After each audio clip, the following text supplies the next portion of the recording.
What's going on, guys? Elijah here from the Extra Innings Podcast, and today we have another breakdown. So I wasn't planning on doing another breakdown this week. I was trying to do at least one a week, but this happened last night, and I couldn't not talk about it, right? So last night in the game between the Orioles and the White Sox, the game actually ended on an interference call that I don't think ever actually happened because I don't see an interference. A lot of other people don't see the interference, but somehow, some way, this umpire saw that there was an interference at second base. So let's just get into it. I have no other words for the situation. Let's get into it. So it's in the ninth inning.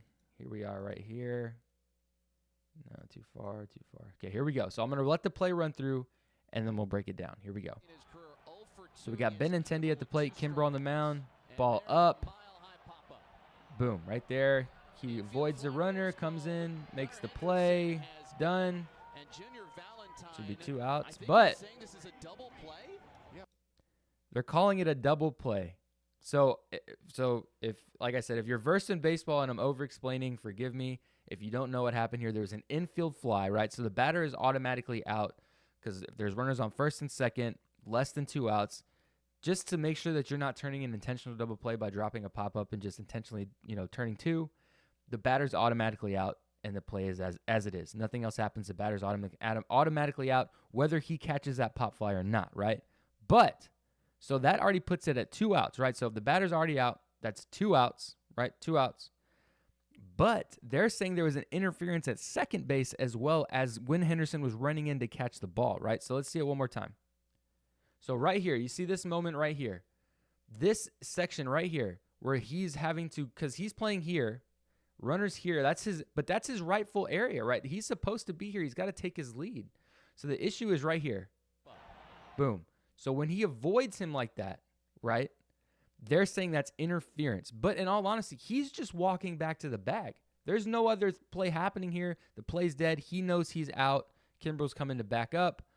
But the play's dead. It's an infield fly. The batter, Benintendi's automatically out. Vaughn's going to walk back to second. He's going to come in and make the play because that's what professionals are going to do. They're going to make the play no matter what. But the issue with this play, and this is what I have, this is the issue I have with this play. And we'll see it one more time.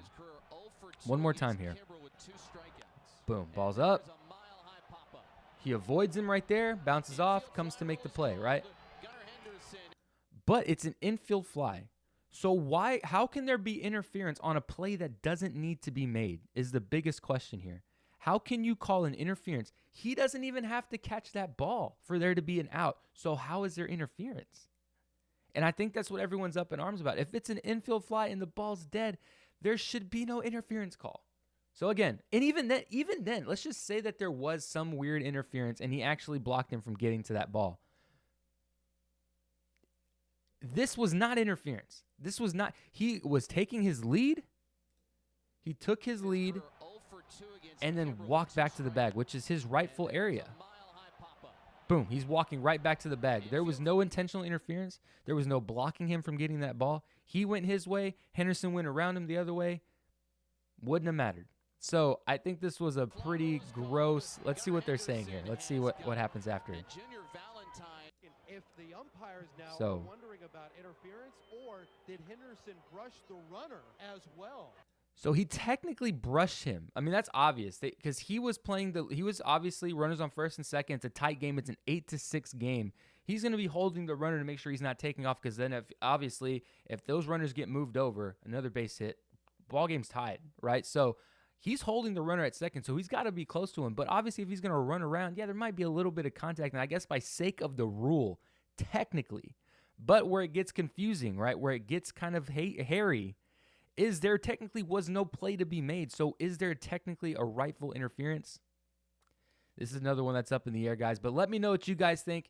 Was there an interference on this play, or was it another blown call? I really don't think there was, because if there's technically no play to be made, there should be no interference. Because whether he catches it or not, the batter's out. But in all honesty, if I'm the White Sox manager, if I'm the White Sox, I'm pissed. We had something cooking here.